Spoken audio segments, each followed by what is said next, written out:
Jesus asks a very good question for us today in the gospel. Can a blind person guide a blind person? Will not both fall into a pit? I remember the first time I heard my first Miley Cyrus song. It was either last summer or the summer before. I can't remember which one it was. You probably know better than me. The song was called "The Climb."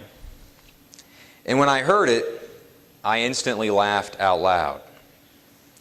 Now, Miley Cyrus may be a very fine young person. I don't know her. But what I was laughing at and what struck me when I listened to that song was that a 14-year-old girl was giving out advice to all of those listening about how to live life at the age of 14.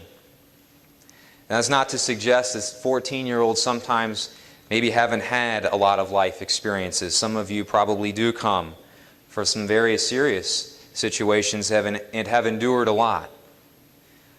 But I think it's interesting, nonetheless, that we listen to a 15-year-old person tell us about what to do with our lives and how to live.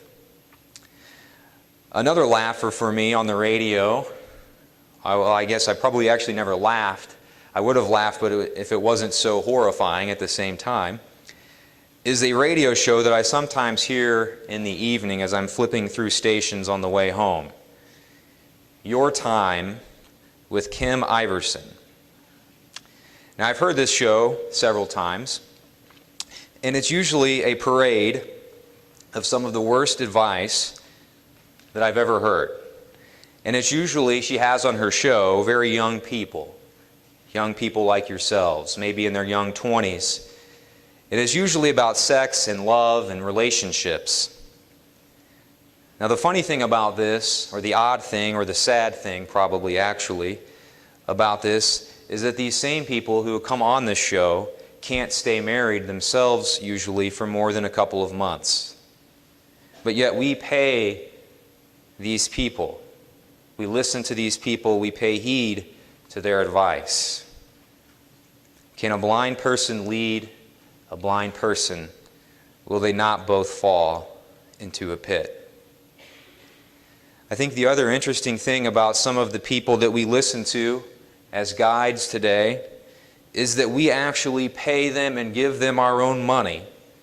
We buy their records, we watch their movies, and we watch them on television, and they spend our millions of dollars that they all take in precisely not to live in reality, precisely not to be a part of the everyday life that we know. Now, that's not to say that money solves every problem. We know that's not true. But that's also just, it's just interesting, I think, that we give our money to these people and they, in turn, give us advice about how to live. And we follow that. Can the blind lead the blind? Will they not both fall into a pit?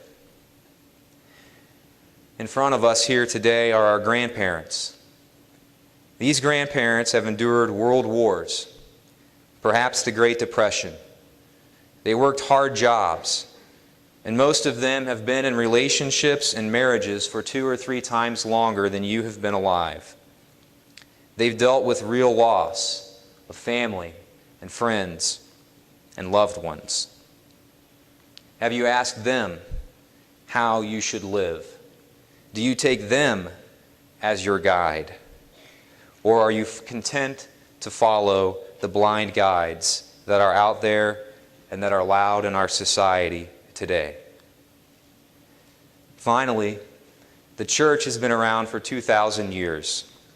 It has seen the rise and fall of nations and empires, while she herself has continued on. She's seen great scandals, most of them within her own doors, but she has sailed on. Her priests have heard trillions of confessions, and her floors have been moistened by the tears of billions of sinners. She has the audacity to stand up and say, "This is how you should live if you want to be happy." And she has been spit on and hated and screamed at and tortured for saying that.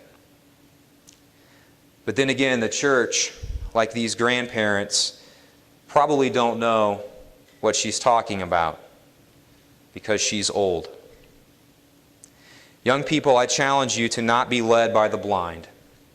Be led by the happy.